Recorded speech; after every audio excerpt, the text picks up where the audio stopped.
Shalom, selamat pagi Bapak Ibu Saudara. Hari ini luar biasa, cuaca cerah ya. Bersyukur untuk hari ini. Yesus bangkit, Yesus hidup buat kita. Selamat Paskah untuk semuanya, adik-adik, teman-teman semuanya, Bapak Ibu Saudara. Mari siapkan hati kita untuk kita menerima berkat Tuhan. Amin. Hari ini hari yang luar biasa. Yesus sudah mati, Yesus sudah bangkit untuk kita semua, menebus dosa kita, untuk kita dilayani masuk hadirat Tuhan. Pagi hari ini kami bersyukur untuk pengorbanan-Mu di atas kayu salib Tuhan. Pagi hari ini kami bersyukur untuk cinta-Mu yang tiada taranya bagi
ngantuk, supaya kita rileks juga ya, supaya wah, emang ngantuk ya, jangan sampai tertidur ya. Nah, kita mau ucapin salam 3S yuk. Kalau yang belum tahu apa sih salam 3S? Ya, apa? Shalom, sehat, sukses. Kita katakan itu dengan penuh semangat dan sama-sama. Oh ya, bangkit berdiri kata Bapak Gembala. Yuk, kita ucapkan salam 3S ya. Salam 3S. Shalom, sehat, sukses. Kurang keras. Sekali lagi salam 3S. Shalom, sehat, sukses. Ya, puji Tuhan, biarlah damai sejahtera Tuhan itu selalu ada dalam kehidupan kami. Ada yang pada saat ini sedang mengalami masalah yang berat atau sakit, ya. Kalau ditanya kayak gitu, ada yang ngalamin masalah gitu ya. Tapi saya percaya kalau pada pagi hari ini saudara semua juga bersukacita menyambut atau merayakan hari kebangkitan Tuhan Yesus. Yes. Karena dia bukan hanya mati terus udah beres, tetapi dia bangkit ya saudara. Tanpa panjang lebar, tema Paskah hari ini adalah tak terpisahkan dari kasih Kristus. Kita akan baca dari sebuah ayat, saya lupa ya tadi dulu ada seorang anak youth ya di multimedia nama apa ya, saya akan bacakan di dalam Roma 8 ayat 34 dan 35. Ini ayat temanya. Kristus Yesus yang telah mati, bahkan lebih lagi yang telah bangkit, yang juga duduk di sebelah kanan Allah, yang malah menjadi pembela bagi kita. Siapakah yang akan memisahkan kita dari kasih Kristus?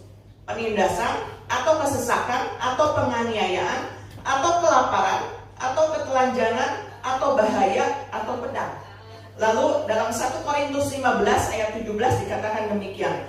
Dan jika Kristus tidak dibangkitkan, maka sia-sialah kepercayaan kamu, dan kamu masih hidup dalam dosamu. Saudara, tidak akan ada kebangkitan kalau Yesus tidak mati, betul? Nggak ada kebangkitan, ya, karena Yesus mati. Makanya terus ada kebangkitan. Kalau manusia biasa, secara jasmani setelah mati nggak bisa bangkit lagi, ya, kecuali ada mujizat, ya, yang mati bisa dibangkitkan gitu. Tetapi kita percaya setiap orang yang menerima Tuhan Yesus ketika kita mati secara jasmani di dalam dunia ini, karena manusia ada batasnya, ya, itu karena juga memang kita tidak tinggal selamanya di dalam dunia ini. Kita hanya dikatakan perantau di dalam dunia ini. Tempat kita yang sesungguhnya adalah di dalam kerajaan surga, ya. Ada kehidupan yang baru Tuhan sudah sediakan, kehidupan kekal selama-lamanya bersama dengan Tuhan Yesus. Amin. Dan dikatakan jika Tuhan Yesus tidak mati, tidak akan ada penebusan dosa. Tetapi jika tidak ada kebangkitan, maka tidak ada yang dapat membela kita. Tadi dalam 1 Korintus 15 ayat 17, kalau Kristus tidak dibangkitkan, maka sia-sialah kepercayaan kamu. Tetapi kita percaya bahwa kita ada di sini untuk merayakan kemenangan, karena Tuhan Yesus sudah bangkit buat kita semua. Amin. Menang atas apa? Pertama-tama tentu menang atas dosa, mau dikalahkan, ya. Pada saat Tuhan Yesus mati di salib, ya, semua yang mengikut dia menangis, ya, sedih. Murid-muridnya juga, ya, kita ditinggalkan. Padahal Tuhan Yesus sudah ngasih tahu bahwa aku tidak akan meninggalkan kamu. Tetapi mana? Tuhan Yesus kok nggak bisa melepaskan diri? Bahkan penjahat yang di sebelah kirinya mengatakan, kalau engkau raja, lepaskan dirimu, gitu ya. Tetapi yang satu lagi tidak, kan, gitu. Tetapi kenapa Tuhan Yesus mau menanggung semuanya itu? Itu karena dia mengasihi kita. Tetapi saudara, Tuhan Yesus sudah memberitahu kepada murid-muridnya waktu itu, ya. Kalau sekarang kita sudah menerimanya, sudah tahu kisahnya, dan ini nyata, saudara. Tuhan Yesus itu bangkit di hari ketiga. Batu kubur itu sudah digulingkan, ya, dan Tuhan Yesus itu bangkit. Nggak ada lagi yang ada, hanya kain kafan yang ada cap wajah Tuhan Yesus, karena waktu itu kan Tuhan Yesus penuh darah sekujur tubuh dari ujung kepala sampai kakinya, gitu ya. Nah, tetapi kita hari ini merayakan kemenangan. Kemenangan atas dosa, termasuk juga kemenangan atas masalah-masalah kita. Makanya tadi saya tanya, apa yang sedang kita alami? Tiap hari kita bertemu masalah demi masalah. Tetapi jangan sampai masalah itu membuat kita kehilangan kasih Kristus. Jadi tertutup tuh, padahal kasih Tuhan itu begitu besar dalam kehidupan kita. Apapun yang kita alami saudara, ketika saudara mengalami hal apa tadi dikatakan?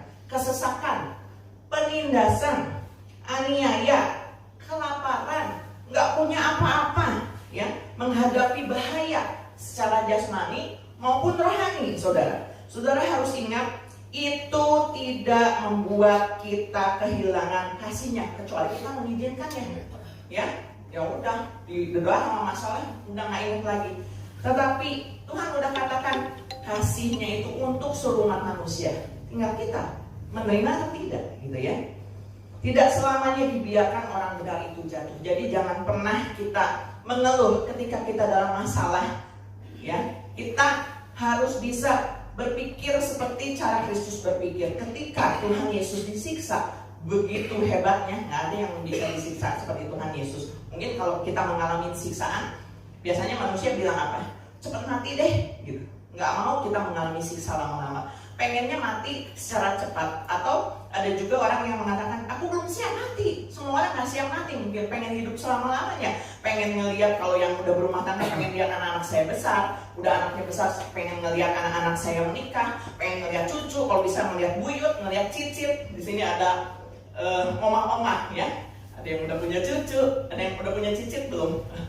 Ya, dulu Oma Slamet bisa ngelihat sampai buyut, ya, dikasih sehat, nggak pikun sampai terakhir dipanggil pulang juga, ya. Saya ingat lagi Oma Slamet waktu mau berpulang, ya, dia dengan tenang gitu, dan hatinya tuh terus aja sama Tuhan Yesus. Terus udah bukan seperti orang, kan ada orang yang gini ya, aduh aku mau udah menderita pengen pulang, enggak. Tetapi saya lihat Oma Slamet itu merasakan sukacita ketika pulang itu. Pengen buru-buru ketemu Tuhan Yesus, ya, udah ada tanda-tandanya seperti itu. Itu orang yang sungguh-sungguh di dalam Tuhan Yesus, ya. Nah, saudara, apapun yang menjadi halangan kita yang dikatakan masalah, ya, kesesakan. Mungkin saat ini kita sedang mengalami kesesakan. Pandemi sudah berakhir harusnya, gitu ya. Tapi dengar lagi ada COVID, tapi itu nggak merisaukan kita, saudaranya. Tetapi dampak pandemi itu masih ada kan, kesulitan ekonomi di mana-mana, yang cari kerjaan juga masih sulitan karena nggak semua perusahaan juga bisa menerima semua karyawan, tapi udah mulai bangkit kan gitu. Tapi susah ya gitu ya. Nah, tetapi hal itu tidak membuat kita jadi kehilangan kasih Tuhan, ya saudara. Di dalam 1 Korintus 15 ayat 1 dan seterusnya saya akan baca. Dan sekarang saudara-saudara, aku mau mengingatkan kamu kepada Injil yang aku beritakan kepadamu dan yang kamu terima dan yang di dalamnya kamu teguh berdiri. Saya baca di ayat 1 dulu, ya. Kita sudah menerima Injil. Kita nggak menyaksikan saat ini Tuhan Yesus tuh disalib, ya, mati. Waktu itu kan yang menyaksikan ibunya, ya. Terus murid-muridnya dari jauh melihatnya, bahkan Petrus sudah menyangkal dia, Yudas sudah mengkhianati dia. Saudara bisa membayangkan keadaan mencekam apa saat Tuhan Yesus disalibkan. Gelap gulita meliputi daerah itu. Dikatakan sampai 6 jam ke depan, ya, sampai akhirnya Tuhan Yesus melepaskan nyawanya, disiksa seperti itu, saudara. Nggak ada yang tahan, saudara. Saudara dipaku di sini, ya. Jangan di sini, ketusuk jarum, ada yang masih takut disuntik, diambil darahnya, ada yang takut. Nggak mau, ini paku segede apa gitu ya, ditusuk di sini.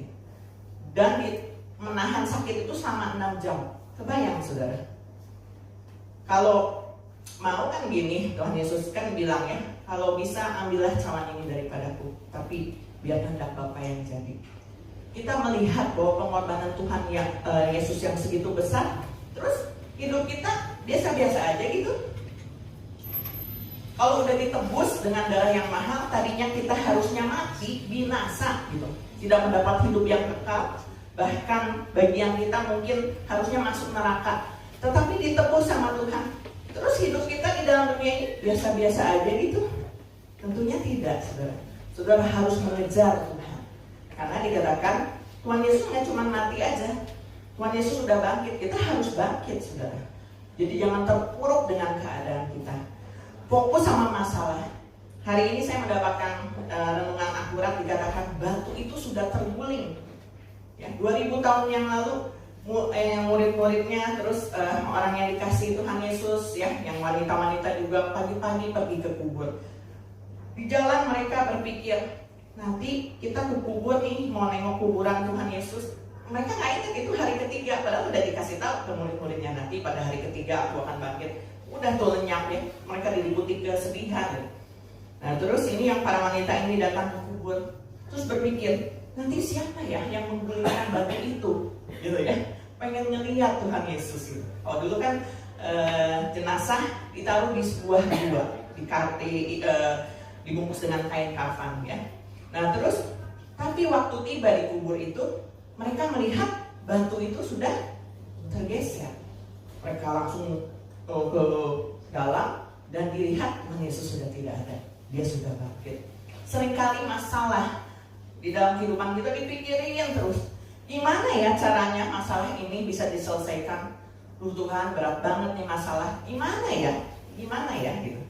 Tetapi biarlah kita juga, termasuk saya, harus mengambil satu sikap ketika menghadapi masalah apapun, sakit penyakit, mungkin soal pekerjaan, keuangan, nggak ada duit sama sekali karena dikarenakan tadi ketelanjangan, berarti nggak punya apa-apa.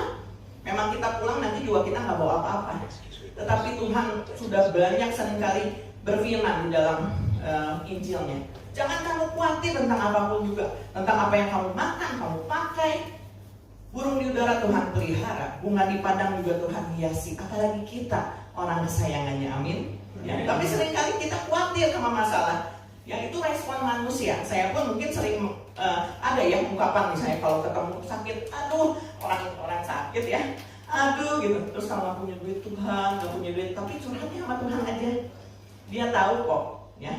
Dia yang akan mencukupkan kita. Nah tadi dikatakan di dalam 1 Korintus 15 ayat 1. Ya, aku mengingatkan kamu kepada Injil. Jadi kita saat ini nggak di zaman Tuhan Yesus lagi, udah di zaman anugerah. Tuhan Yesusnya udah bangkit dan kita percaya kita meraih kemenangan. Jadi jangan terpuruk sama masalah. Yang kita miliki adalah Injil Kristus, surat cintanya Tuhan. Itu yang harus kita baca tiap hari dan dikatakan, yang aku beritakan seperti sekarang ini, yang kamu terima dan di dalamnya kamu harus teguh berdiri. Saudara harus teguh berdiri di atas janji firman Tuhan. Jangan di atas fondasi keegoan kita atau perkataan orang lain. Kita hidup bukan dari kata orang. Mungkin dulu saya waktu belum berubah, misalnya ada orang yang mengintimidasi saya, iya ya, saya memang jelek, iya ya, saya memang gak bisa apa-apa. Akhirnya benar-benar gak bisa apa-apa. Tetapi setelah saya semakin mengenal Tuhan Yesus, Tuhan merubah saya. Karena saya menyadari, bukannya sombong tapi ya, tetapi gini, aduh aku tuh hidup karena anugerah, aku ada di sini itu karena anugerah Tuhan. Jadi kita harus mengucap syukur. Jangan mau kita diintimidasi oleh perkataan-perkataan negatif orang lain, tetapi bangun diri kita atas dasar firman Tuhan. Amin. Ya, tapi kita juga tetap ya harus berjalan dalam kebenaran firman. Itu indikasinya atau syaratnya. Ya, Tuhan nggak ngajuin syarat sebetulnya, tapi kalau yang tadi saya bilang, kalau kamu sudah ditebus dari kematian kepada kehidupan, apa balasan kita? Dengan apa akan kubalas tadi ya? Kita harus berjalan sungguh-sungguh. Terus kemudian di ayat keduanya, 1 Korintus 15 ayat 2. Oleh Injil itu kamu diselamatkan. Kita baca Injil yang tadi saya bilang, kita nggak ada di zaman Tuhan Yesus, tapi kita membaca dalam Injil dan itu sudah terjadi dan berlaku bukan hanya 2000 tahun yang lalu, tapi sampai hari ini. Kita tidak perlu kalau misalnya melakukan dosa seperti zaman perjanjian lama mempersembahkan korban binatang, karena Tuhan Yesus adalah korban yang sempurna yang sudah menebus dosa kita. Dikatakan asal kamu teguh berpegang padanya seperti yang telah kuberitakan kepadamu, kecuali kalau kamu telah sia-sia menjadi percaya. Jadi jangan ada keraguan-raguan sehingga akhirnya percaya kita sama Tuhan jadi sia-sia. Kemudian lanjut, sebab yang sangat penting telah kusampaikan kepadamu, yaitu apa yang telah kuterima sendiri, ialah bahwa Kristus telah mati karena dosa-dosa kita sesuai dengan kitab suci, bahwa ia telah dikuburkan dan bahwa ia telah dibangkitkan pada hari yang ketiga sesuai dengan kitab suci. Ini yang harus kita pegang, Injil atau firman Tuhan. Di area mana saudara belum mengalami kemenangan? Saudara harus mengalami pemulihan di area tersebut. Alami kemenangan, ya. Tapi yang terlebih dahulu diubah tuh mindset kita, pikiran. Ya. itu pikiran akan mengubah perbuatan kita, perkataan kita.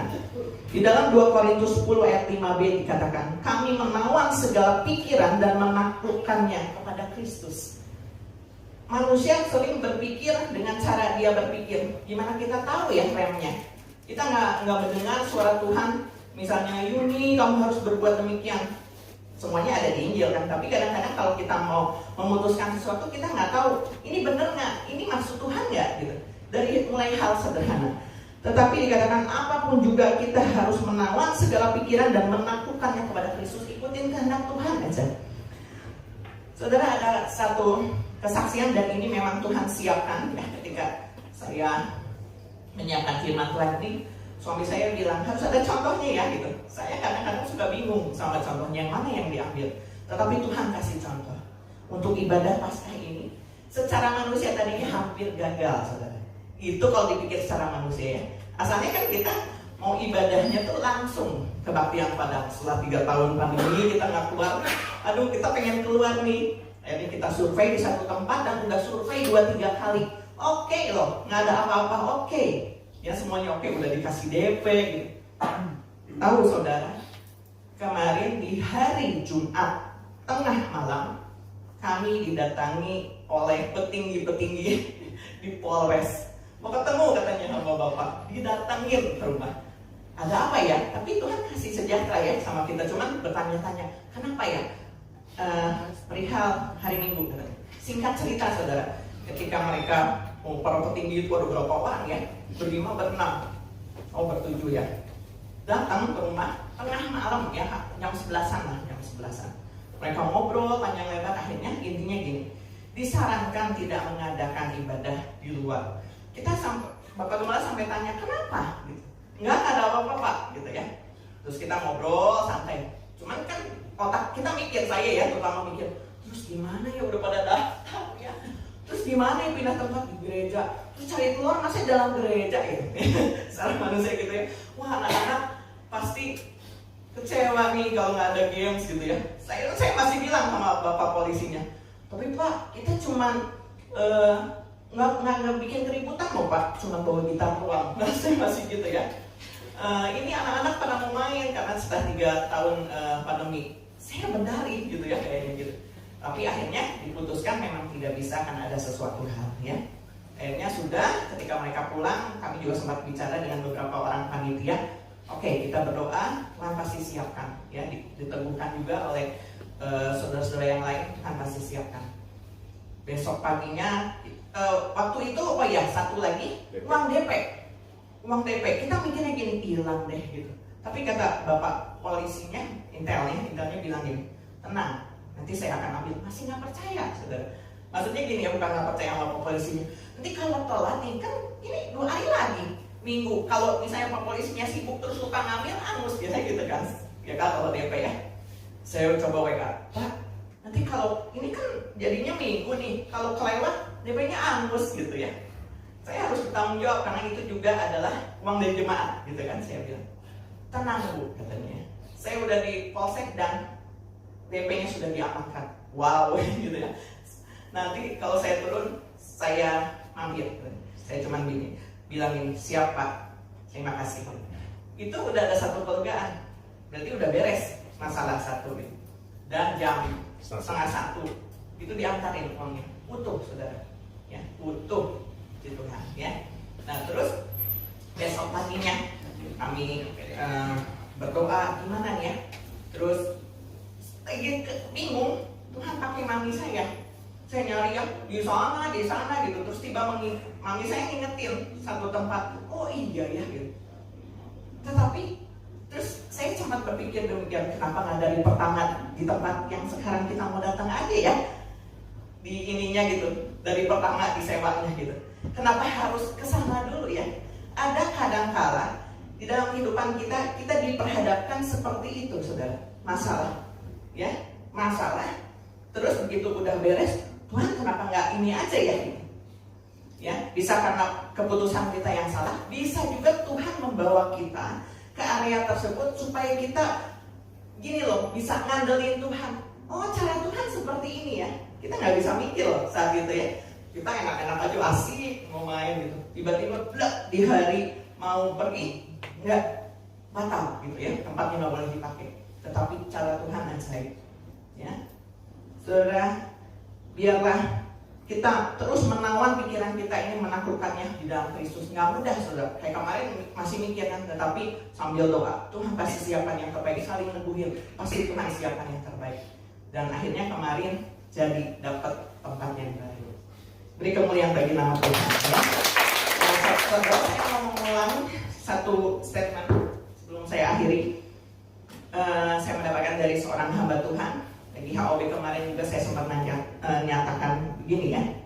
Sometimes God will destroy your plan when He knows your plan will destroy you. Jadi terkadang Tuhan akan menggagalkan atau menghancurkan rencanamu saat Dia tahu bahwa rencanamu itu akan menghancurkan kamu. Kita bisa berencana, tetapi kita tahu bahwa rencana dan rancangan Tuhan yang terbaik. Jadi jangan kekeh. Kadang-kadang kita kekeh, kalau rencana aku harus berhasil nih. Tanya sama Tuhan. Tuhan akan memberikan yang terbaik buat saudara. Ya, termasuk pembaharuan di dalam pikiran kita. Terus bergerak sejalan dengan Roh Kudus, dengan Tuhan. Dia udah bangkit loh. Jadi kita jangan terpuruk sama masalah-masalah, apalagi masa lalu. Aduh, rugi besar, ya. Saya harus nengkingin nih, kalau misalnya muncul kembali masalah-masalah, apalagi di masa lalu, dalam nama Yesus, aku mau terus berjalan bersama dengan Tuhan dan menghadapi terus mendapat kemenangan-kemenangan yang baru di dalam Tuhan, supaya kita bisa maju, ya. Puji Tuhan, mari di momen kebangkitan ini, Resurrection Day, saudara harus bangkit dari kelemahan saudara. Ingat kembali kepada kasih Kristus yang besar buat saudara dan saya. Sungguh besar loh, gak bisa saudara bayar. Misalnya kalau saudara ada di titik terakhir, tiba-tiba ya, besok tuh tahu saudara mau meninggal, tapi saudara, wah saya sungguh berdosa nih, gimana? Gitu ya, sama seperti penjahat yang di sebelah kanan kan. Tapi dia percaya sama Tuhan Yesus, saat itu juga dia dikatakan, kamu akan bertemu dengan saya di Firdaus, ya. Itu kalau dikasih kesempatan saudara. Tapi sekali lagi saudara harus bergerak sesuai dengan iramanya Tuhan, dengan firman Tuhan. Jangan tinggalin firman Tuhan. Di hari Paskah ini bukan hanya di momen Paskah aja ya. Oh ya, kita mengingat kematian Tuhan Yesus. Tiap bulan juga kita mungkin melakukan perjamuan kudus, mengingat tentang kasih Tuhan Yesus. Jadi kalau waktu perjamuan kudus minta ampun dosa, Tuhan ampuni ya saya berbuat dosa. Tetapi saudara, bukan itu. Tiap hari kita harus ada satu kemajuan di dalam Tuhan, diperbaharui di dalam roh dan pikiran kita, sehingga perkataan dan perbuatan kita semakin lama semakin menyenangkan hati Tuhan Yesus. Rambunya sebetulnya mudah ya, ketika kita apakah kita menjadi berkat. Lihat, apakah banyak orang-orang yang senang berteman dengan kita dalam hal positif ya. Bukan misalnya ada juga kan yang senangnya karena ada maksud tertentu. Tetapi ketika kita menjalin satu pertemanan, ada damai sejahtera, ada sukacita, ada firman Tuhan di dalamnya gitu. Orang-orang tuh senang gitu, ngobrol sama kita, ya. Itu indikasinya. Kita harus terus semakin dipakai menjadi berkatnya Tuhan. Di Amanat Agung Kristus dikatakan, beritakan Injil, dikatakan. Saya bukan pendeta, gimana cara saya ngomong, saya nggak bisa ngomong. Saudara nggak usah ngomong, saudara praktekkan dengan perbuatan saudara. Nanti Tuhan urapi, Tuhan pakai. Suruh doa, nggak bisa doa, terus aja taat setia sama Tuhan. Tuhan akan pakai menurut saudara. Bisa saudara, saya dulu juga gitu, nggak bisa berdoa, diam di depan ngedrek-dek gitu, nggak bisa apa-apa. Tapi kan itu intimidasi iblis, itu tindisan iblis. Ya, saya juga nggak mampu, saat ini juga nggak mampu. Tapi saya minta pertolongan Tuhan dan Tuhan menolong dan memampukan saya. Demikian juga saudara. Jadi bukan hanya tugas, oh Bapak Gembala, Ibu Gembala yang memberitakan Injil, enggak. Saudara ketika keluar dari tempat ini, saudara harus menyatakan bahwa Amen. Tuhan Yesus itu bangkit buat saya, udah menang. Amen. Saya juga harus menang kehidupannya. Ya, bukan dalam hal gini ya, uang banyak, bukan itu fokusnya, enggak itu dulu gitu saudara. Tetapi saudara sudah dibebaskan, dosa saudara sudah dibebaskan, hidup damai sejahtera, sukacita, menginjil, gitu ya. Sehingga banyak orang juga yang boleh mengenal kasih Tuhan Yesus. Jasmaninya mah pasti Tuhan cukupin. Ya, karena firman Tuhan dikatakan kalau kita mencari dahulu kerajaan Allah maka semuanya akan ditambahkan kepadamu. Terus baca firman Tuhan, imani, perkatakan sehingga saudara mengalami kemenangan di dalam Tuhan. Amin. Puji Tuhan. Ya, firman Tuhan tidak saya panjangkan. Mudah-mudahan ini udah pada turun ya. Ya, puji Tuhan. Oke. Sebelum saya serahkan kepada worship leader, ya, saya minta para pelayan Tuhan untuk maju ke depan. Hesti udah turun? Ya, singer.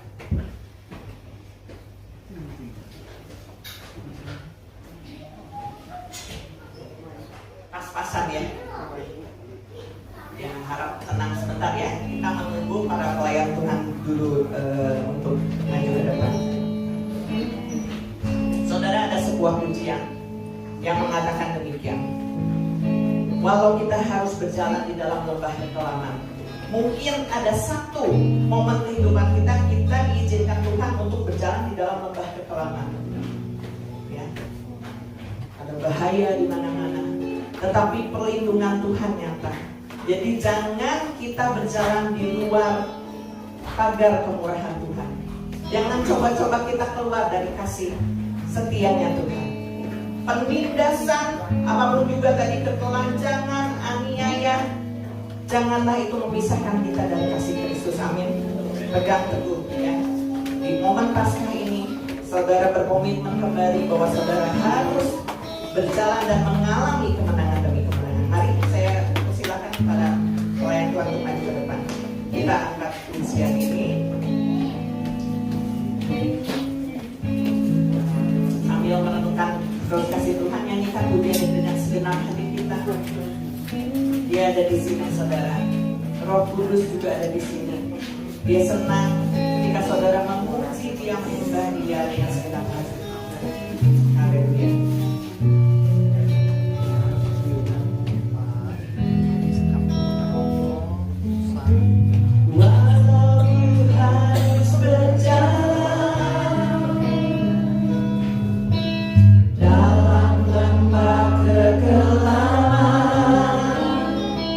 Perlindunganmu, oh Tuhan.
Tuhan Kau Allah yang dahsyat dalam hidup kami Tuhan. Di penghujung ibadah kami percaya penyertaan Allah sempurna atas kami. Aku punya Tuhan yang besar, iman kami Tuhan berkata janji-Mu Tuhan. Amin.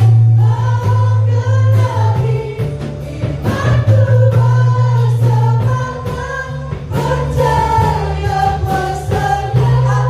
Amin. Ku terima sekarang kemenangan dari-Mu. Aku punya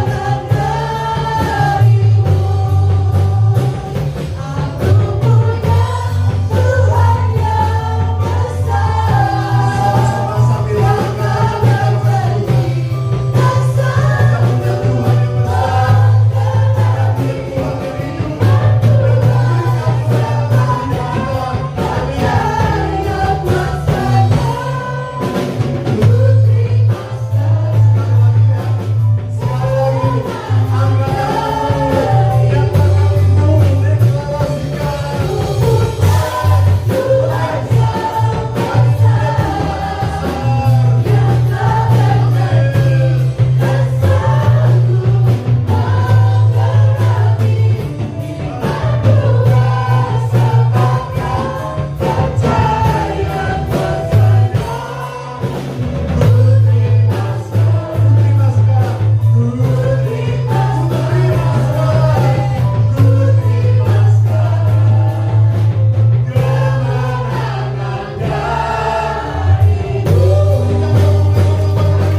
Terima kasih Tuhan, pada hari ini kami memperingati kebangkitan Tuhan. Dan kami percaya Allah yang kami sembah, Allah bukan Allah yang mati, tetapi Allah yang sudah hidup. Dan ketika Yesus bangkit, kami punya kehidupan, kami punya kemenangan, kami punya pemulihan, kami punya hari esok di dalam Yesus yang luar biasa. Terima kasih Tuhan Yesus, hari ini adalah hari kemenangan, di mana kami boleh melihat bahwa penebusan karya Tuhan yang luar biasa dalam kehidupan kami, dan kami menjadi orang-orang yang menang. Terima kasih Bapak, berkat-berkat firman Tuhan yang sudah dibagikan pada pagi hari ini melalui hamba-Mu, baik itu di umum, di youth dan juga di Calvary Kids. Tuhan Yesus, itu yang akan membekali kami sepanjang tahun ini, bahwa kami percaya bahwa kuasa kebangkitan Tuhan Yesus itu ada dalam kehidupan kami, sehingga kami punya hari esok, kami punya masa depan, kami punya kemenangan yang luar biasa di hari-hari kami di depan Tuhan. Terima kasih Bapa, terpujian nama-Mu Yesus, terpujian nama-Mu. Sebentar kami juga akan mengadakan gathering Tuhan Yesus di Villa Bahagia. Kiranya Engkau akan sertai kami Bapa. Sampai di sana juga pengurapan Tuhan, kuasa Tuhan akan kami boleh rasakan sukacita yang luar biasa. Mulai dari game sampai makan siang Tuhan Yesus. Kami percaya Tuhan Yesus, Tuhan Yesus kebahagiaan kami akan peroleh, sukacita akan kami peroleh. Terima kasih Bapa, dan juga para malaikat Tuhan melindungi kami mulai dari perjalanan di tempat sampai kembali lagi ke tempat ini dengan selamat. Terima kasih Bapa, terpujian nama-Mu. Saudara, mari kita angkat tangan kita, siap untuk terima berkat Tuhan. Diberkatilah keluarga-Mu, diberkatilah kesehatan-Mu, diberkatilah pekerjaan dan hasil kerja-Mu, dan diberkatilah orang yang mengandalkan Tuhan, yang menaruh harapannya kepada Tuhan. Sekarang saudaraku, terimalah berkat yang besar dari Allah Bapa, cinta kasih yang sungguh luar biasa dari Tuhan kita Yesus Kristus, dan persekutuan dengan Roh Kudus menyertai hidup kita mulai pagi hari ini sampai Tuhan Yesus datang kali yang kedua. Semua yang percaya sama-sama katakan amin. Selamat Paskah, dan berikan kemuliaan Tuhan Yesus.